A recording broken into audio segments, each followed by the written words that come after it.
I haven't, unfortunately. Just hold it. Hold it. Yeah. Okay. Just keep it near you when you speak.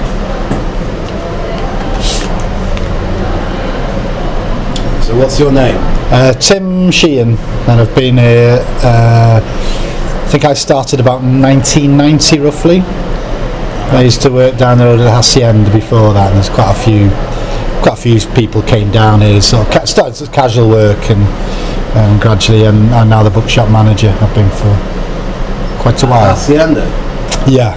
I used to work on the bar and I think we 86 to 88 or something like that. Right. Upstairs? The main bar, the big bar. Yeah. And what was Hacienda like then? Well, actually, I think it had just started to go crazy when I started to go crazy around 87, 88. Yeah, so it was on the full the house nights and stuff. You know, it's kind of strange before then, because although it was busy on a Saturday, it was kind of coach parties from out of town and things. And I used to like the Thursday night best. I think it was a night called Zumba, and they'd do sort of arty things, like they'd have their living paintings on the wall, and they'd have David Mack, I think, an artist, did an installation on the dance floor with tyres, and they had a karaoke. It was a good night, the Thursday night, I think, because you got all the regulars were in there, you know. Was that a Thursday? Thursday it was, yeah. Was that Paul Collins who used to do that? I think it was, yeah. And they had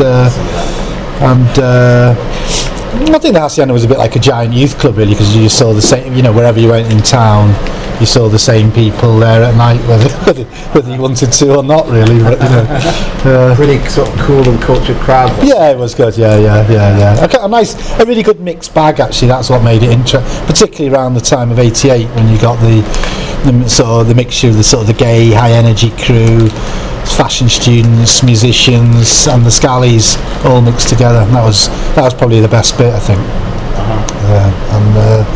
And I came down to Corner House. Seen some fantastic films here over the years.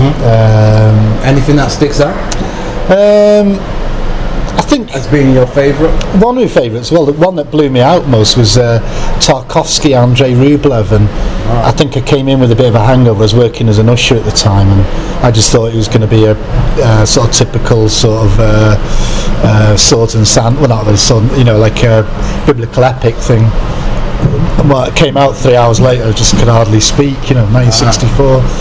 When I first saw The Idiots and Festen from the Lars von Trier and the Dogma, they were kind of exceptional. And in recent years, I thought Enter the Void, Gaspar, can't pronounce his name, Gaspar Noé.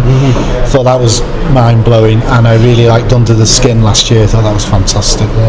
But I've seen some great stuff, and exhibition-wise, there's been some good stuff, Jonathan Glazer, yeah. Right, okay. And I thought that was a great film. Favourite film last year, quite easily. Yeah. Right, okay, that's pretty cool. That's interesting. Yeah, and trying to think, exhibition-wise, they had a really good. They had one on Manchester Design, which of course was full of sort of Hacienda, Ben Kelly, and that was heaving. That was really good. Where was that? It was in the gallery, all three galleries. Sublime, it was called, the exhibition, and it was just basically Manchester music, graphics and design. That was really good. So how would that rate as one of the best exhibitions here? That would probably be one of my favourites. Recently I liked the David Shrigley one. I thought that was brilliant. Yeah. I thought it was accessible. People thought it was funny. Packed the place out. I made a fortune in here, which doesn't often happen. On the back of it, you know. So it was, I'm trying to think. I'll see. So it's been a great place to work, really. I think it's a good. I think Corner House has been greater than the sum of its parts, if you know what I mean, because sort of place where people just go and sit, hang out, people meet here, so it's kind of, although it's exhibitions and cinema, it's more than that, really. It's a kind of hangout sort of meeting place as well, you know.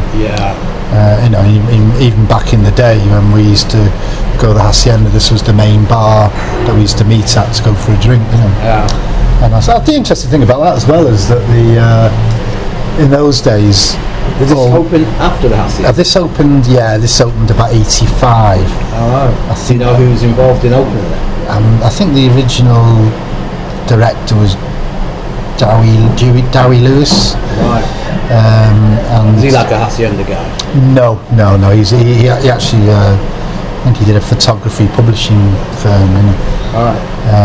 But I say the interesting thing was when the bar first opened. That before that, public places, they had to have like frosted glass so you couldn't be seen to be drinking alcohol.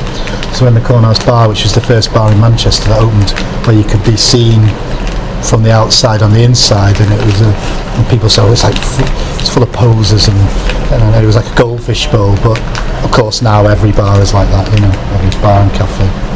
Yeah, so it's really ahead of its time, I think, for that. Yeah.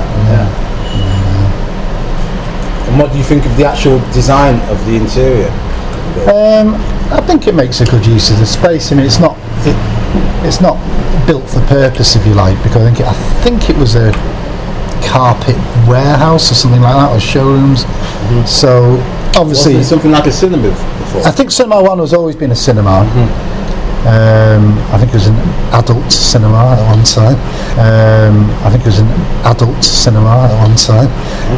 And this, I think, was something like it was like a carpet warehouse. And obviously, things that the public don't see is things like the lift and it's an old building, so it's not really built for purpose. So it's an awkward shape as well, but I think what they've done with it is great, really. Particularly, like Gallery 3, the top gallery, I think is a great space. Yeah.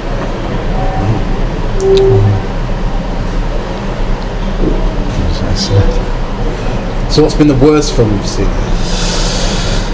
Ooh. So it's the worst thing, or even the worst exhibition. I mean, in the art world, I can't imagine anything being the worst, but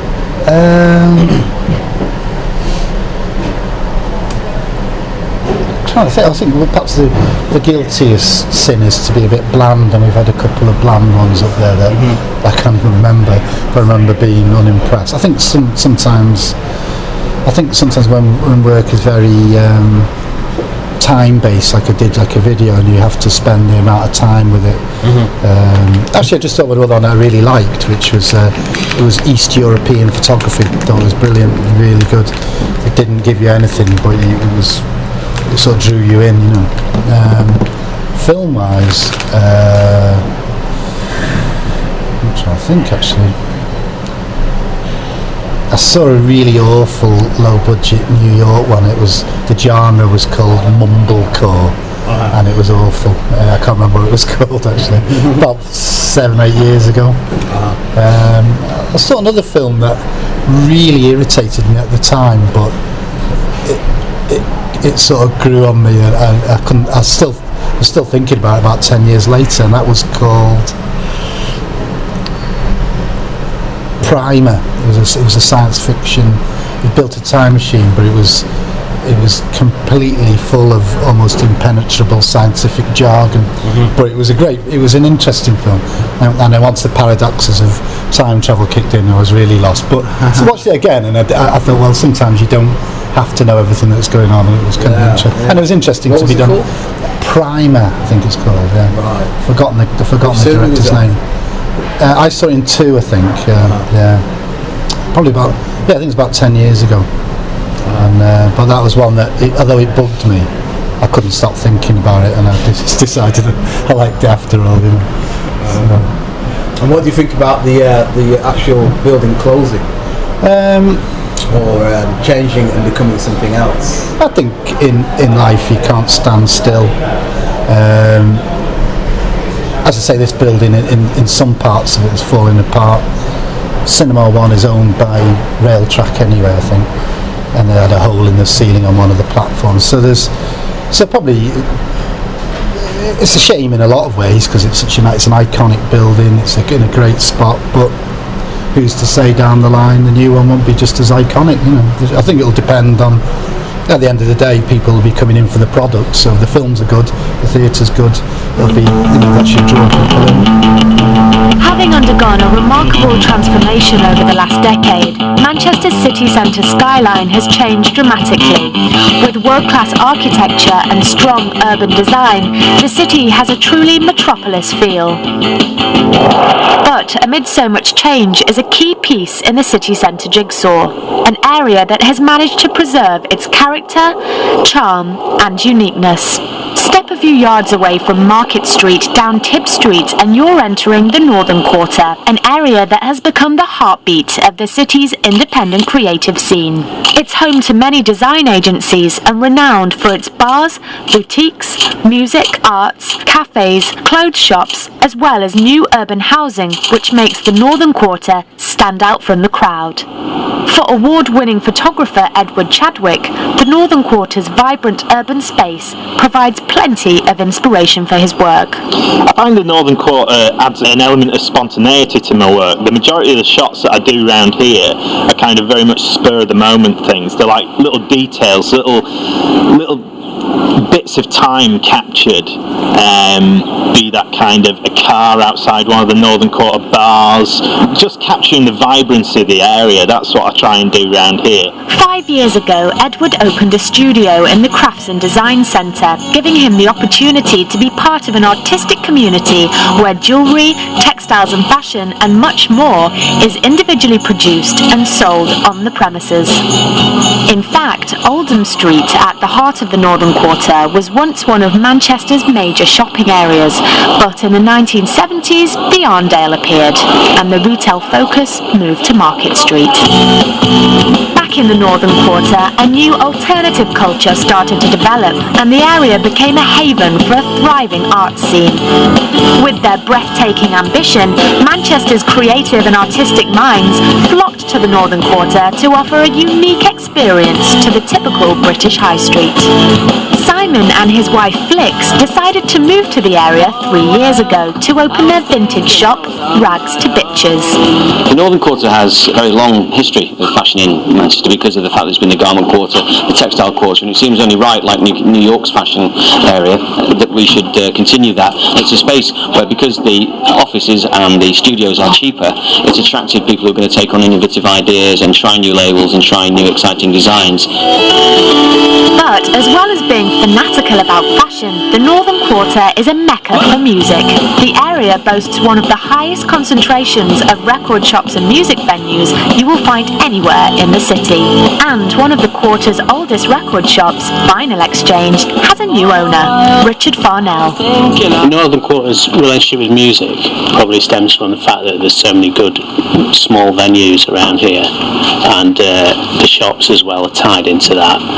So like someone coming in here to buy a record may then go out and see a band later in the evening.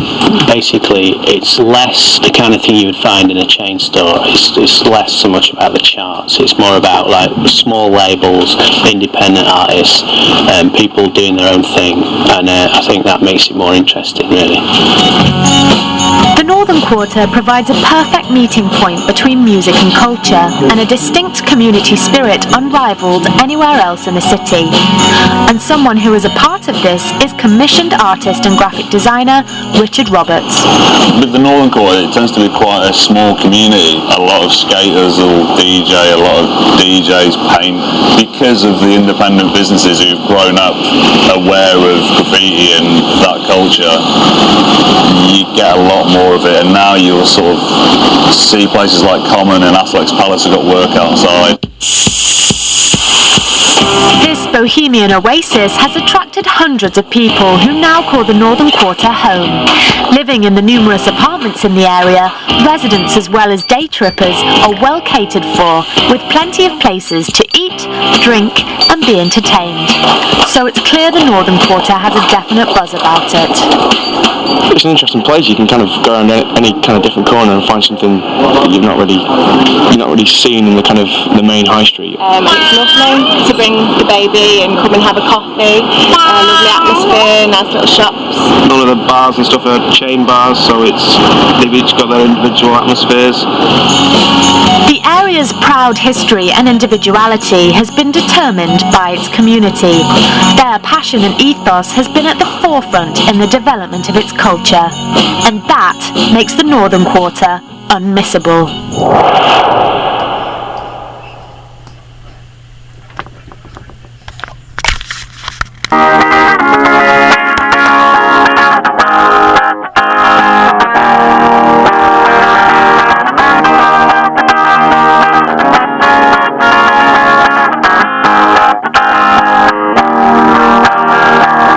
The Northern Quarter is a distinct part of Manchester city centre, which is generally marked out between Piccadilly, Victoria and Ancoats, and is based around Oldham Street, just off Piccadilly Gardens.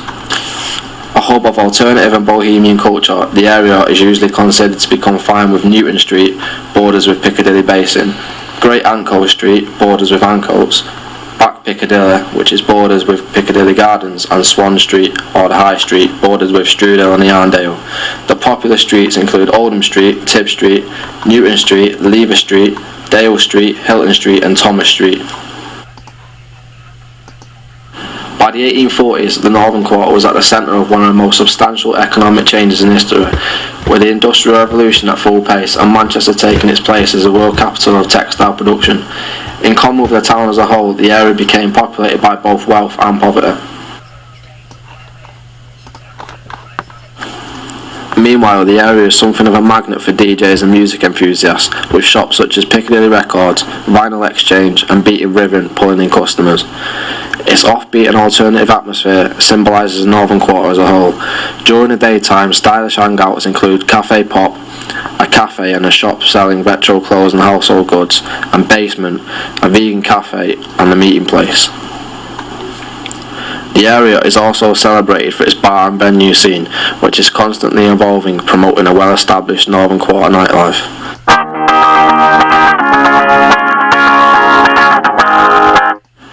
Today, the Northern Quarter is popular with film directors and media enthusiasts. In particular reference, in 2010, producers of the Hollywood blockbuster Captain America transformed sections of Dale Street with its original pre-war architecture to artificially look like 1940s New York, bringing even more attention to the surrounding areas of the Northern Quarter.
Well, you know that one?